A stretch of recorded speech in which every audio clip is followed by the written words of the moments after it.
What's going on, everybody? So, hope you all enjoyed the video. That was actually my first time making a hot cut Hardy. That was pretty fun. I will definitely be making some more Hardy tooling for sure. You know, I'm not exactly sure what that railcar spring is made from, but that shit is tough. Holy crap. But yeah, that was fun, and I've been needing one of these pretty bad for making rivets. You know, with Christmas coming up, I've been making a lot of like coat hangers and stuff like that. But yeah, this was pretty fun. And I didn't heat treat it. I don't really think it's necessary to heat treat these. I know some guys do, and some people don't. But that's you know, maybe let me know what you guys do. You know, do you guys heat treat them? You know, what do you prefer? Me, I don't think it's really necessary. But maybe I'll make another one and heat treat that one and see if there's a big difference, because that's just kind of how I am. I like to, you know, see things for myself. But anyways, yeah, I'm back at my home forge now, so I'll be forging full time and trying to put out videos as much as I can. I'll be working on a lot of axes and tomahawks right now. I've been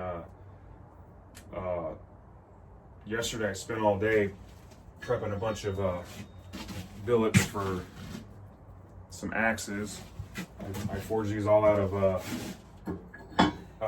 track pins and 4140 round bar, 2-inch round bar, and I think the track pins are about 1 inch and 15/16. But yeah, I got a swage block now too. I got it from Holland Anvil. It's covered in billets right now, so I don't feel like picking it up and showing y'all, or I would.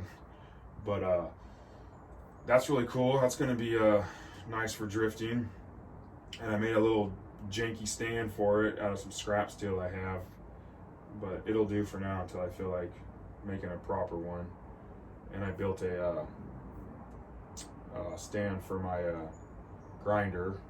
Because that's basically what I've been doing the last couple of days, is just working on stuff for my forge, getting, you know, a little bit more organized, cleaning up, and, you know, obviously making some stands. And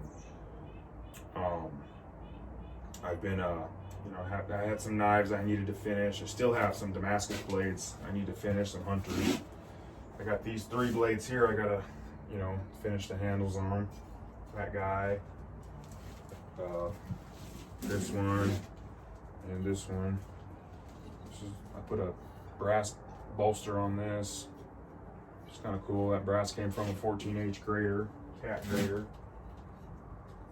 Got some really good brass. But yeah, like I said, I've just been finishing up some orders and making some tooling for myself and prepping some material so I can start, you know, making like production. Trying to do production. Because I got a lot of orders of axes and tomahawks, so I need to be able to just have everything there and ready, instead of just coming in and making one thing. Just make a bunch of them. I also made some. I bought some H13 so I could make my own punches for my press. You know, I made this one. I still gotta grind them up, you know, and weld them to a plate. And I know that there's a process of welding H13. I know it's got to be like 1,000 degrees or something, but I need to kind of research that. And I forged this one out for punching axe eyes, yeah. But still got to grind those all up. But anyway, so yeah, I'm here full time now, man, and I'll be putting out some more videos. You know, I hope to be doing some pretty cool things. So yeah, hope you all have a good day and take care.